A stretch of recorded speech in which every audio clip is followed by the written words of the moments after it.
নবী আদম আলাইহিস সালাতু ওয়াস সালামকে ফেরেশতাদের সামনে প্রেরণ করা হলো। আদম আলাইহিস সালাতু ওয়াস সালাম ফেরেশতাদেরকে জিজ্ঞাসা করলেন, এ ফেরেশতা, তোরা বল এই গাছের নাম কি, তোরা বল এই পাহাড়ের নাম কি। ফেরেশতারা উত্তর দিতে পারলেন না।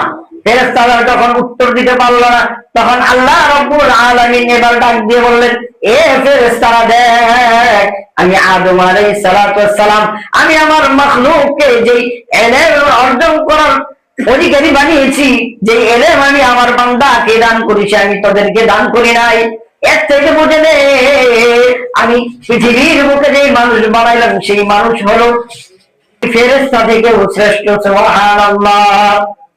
এই ইলম অর্জন করা, যারা ইলমের অর্জন করার জন্য মাদ্রাসায় যাবে, যারা ইলম অর্জন করার জন্য বিভিন্ন জায়গায় সফর করবে, নবী সাল্লাল্লাহু আলাইহি ওয়াসাল্লাম হযরতে আবু দারদা রাদিয়াল্লাহু তাআলা আনহু থেকে বলেন, সামিআতু রাসূলুল্লাহি সাল্লাল্লাহু আলাইহি ওয়াসাল্লাম মান সালাকা তরিকান ইয়াতলুবু ফীহি ইলমান সালাকাল্লাহু বিহি তরিকান মিন তুরকিল জান্নাহ।